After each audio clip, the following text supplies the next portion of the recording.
Selamat malam para netizen dimanapun kita berada. Salam inspirasi bagi kita semua. Menarik begitu kan. Ini baliho Amin dirobohkan dan dirobek di Garut. Relawan ontrong ya di kediaman pelaku katanya begitu kan. Ini didobrak di situ begitu kan. Karena baliho Amin begitu. Di mana-mana tidak hanya di Garut begitu kan. Di mana-mana itu diturunkan begitu. Nggak tahu begitu sih ya. Sekarang ini kenapa kok begitu takut dan panik terhadap baliho-baliho Anies Baswedan. Dan tidak hanya di Garut begitu kan, di berbagai daerah ya. Terus kemudian di rumah susun begitu kan ya, di akuarium juga diturunkan di situ. Saya nggak tahu lagi apa maksud menurunkan itu begitu. Padahal kalau kita melihat dengan baliho-baliho yang lain, kok mereka enteng banget begitu kan. Kok mereka aman-aman aja begitu. Seolah-olah ini kan ada pilih kasih dan sebagainya begitu.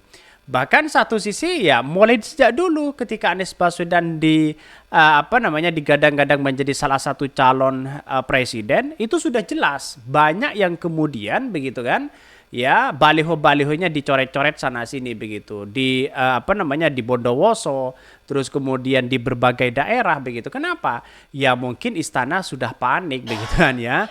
Bahkan izinnya selalu dipersulit, bahkan tak jarang dibatalkan. Tapi Anies dan timnya selalu mengalah dan memindahkan ya ke tempat yang lain. Baliho dan peraga kampanye pun ya kerap jadi sasaran. Sepertinya ada kesan ingin menghambat ruang gerak Amin. Malah ya dalam debat ramainya ingin melaporkan kok bisa katanya begitu. Nah itu loh.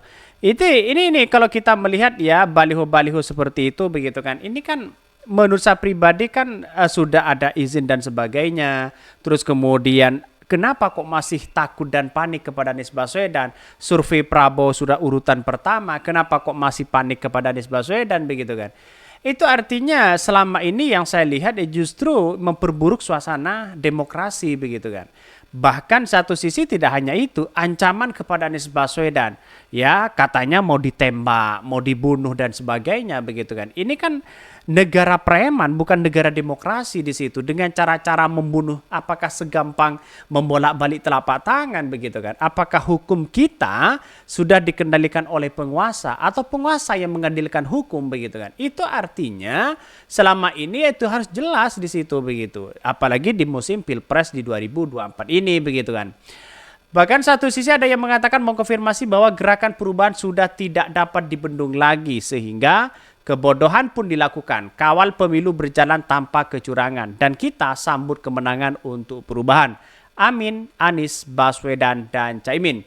Perubahan sedang terjadi, pelaku masih merasa hidup di zaman Orba begitu. Seolah-olah mereka paling benar, seolah mereka paling hebat dan sebagainya begitu.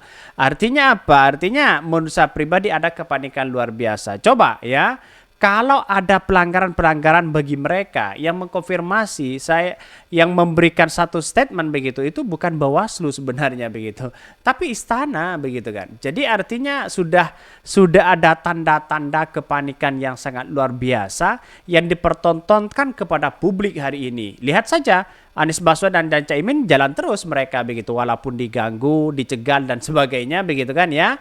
Mereka tetap berjalan begitu kan. Jadi tidak menghiraukan dengan apa ya. Kalau coba bayangkan tim Prabowo dikit-dikit lapor, dikit-dikit lapor, dikit-dikit lapor. Emang negara kita adalah negara lapor begitu. Ini kan kacau begitu.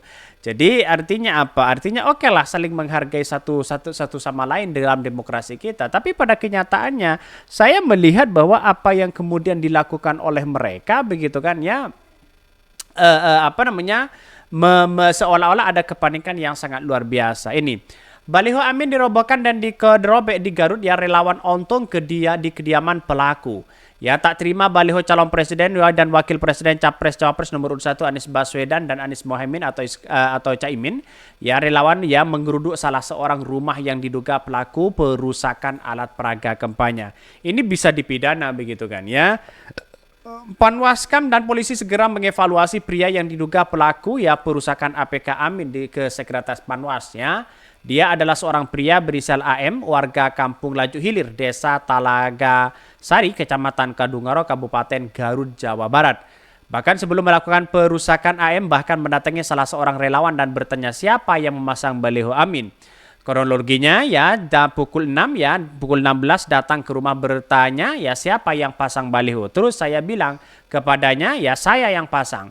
Saya beri nada bicara santai tapi pakai bicara tinggi karena ada teman yang mengantarkan bilang tidak perlu diladani sedang mabuk. Bahkan satu sisi mengatakan terus dia bilang kalau tidak izin ya RW saya robohkan. Terus bilang lagi kalau roboh tidak perlu cari siapa-siapa. Saya katanya begitu kan. Saya juga tidak berlalu mempersoalkan ya soalnya saya takut terpancing. Malah saya dibiarkan saja begitu kan.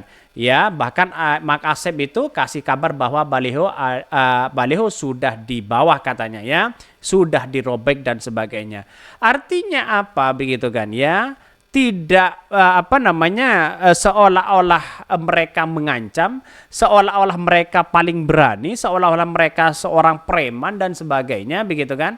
Jadi kalau kita masuk kepada ranah kampanye, ke ranah hukum Bawaslu, ini kan bisa begitu kan ya, bisa dipidanakan hal-hal seperti itu begitu. Karena mungkin di satu sisi ya bukan tipe dari seorang relawan Anies Baswedan dikit-dikit lapor begitu kan. Pada kenyataannya cari solusi yang terbaik di situ begitu kan. Walaupun sudah disobek ya, katanya sudah di bawah balihonya begitu kan, tapi pada kenyataannya kita lihat saja ya ini harus menghargai satu sama lain di situ begitu. Sudah sobek ya, sudah robek, kemudian saya suruh foto dan video sama ya, dan cari saksinya. Saya agak menghargai karena tetangga. Untuk menghindari hal yang diinginkan, petugas Panwascam dan aparat kepolisian mengevakuasi AM ke sekretariat Panwas. AM ya bahkan dibawa menggunakan mobil polisi. Hasil ya berita acara Panwas Kecamatan Kadungora mencatat bahwa pada hari Kamis 11 Januari 2024 telah terjadi pengrusakan APK pasangan calon nomor urut 1 yang bertempat di Kampung Lanju Hilir. Pada kejadian tersebut pelaku perusakan bernama AM yang merupakan warga asli Kampung Lanju Hilir. Setelah menerima laporan dari warga masyarakat maka Panwaslu Kecamatan ya Kadungora bersama pelaku langsung diamankan oleh pihak polisi dan Panwaslu langsung memproses pelaporan dari masyarakat terkait kejadian itu. Sementara tim relawan Amin ya berencana melaporkan kepada pihak kepolisian pada hari Jumat.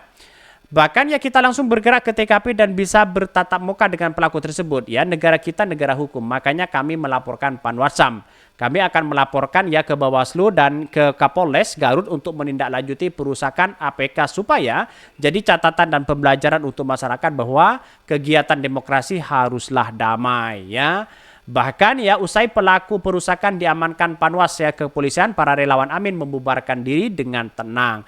Artinya ini kan bisa dipidana di situ begitu kan. Jadi bukan tidak ada persoalan sebenarnya begitu. Hal-hal seperti itu kan ini bukan negara preman ya, bukan seolah-olah berani dan sebagainya begitu kan. Ya ada perusakan seperti itu. Ini kan kacau cara logika rasionalitas berpikir secara demokratis kan kacau mereka begitu. Jadi saya menganggap hal yang dilakukan oleh mereka agak kacau ya dan bahkan agak ngaco di situ begitu kan. Oke, mungkin itu yang kami sampaikan ya. Tonton terus channel Ho dari Podcast Rakyat ini karena ada berita-berita menarik dan viral setiap harinya. Salam para netizen, salam inspirasi bagi kita semua. Jangan lupa di subscribe channel YouTube Ho dari Podcast Rakyat ini.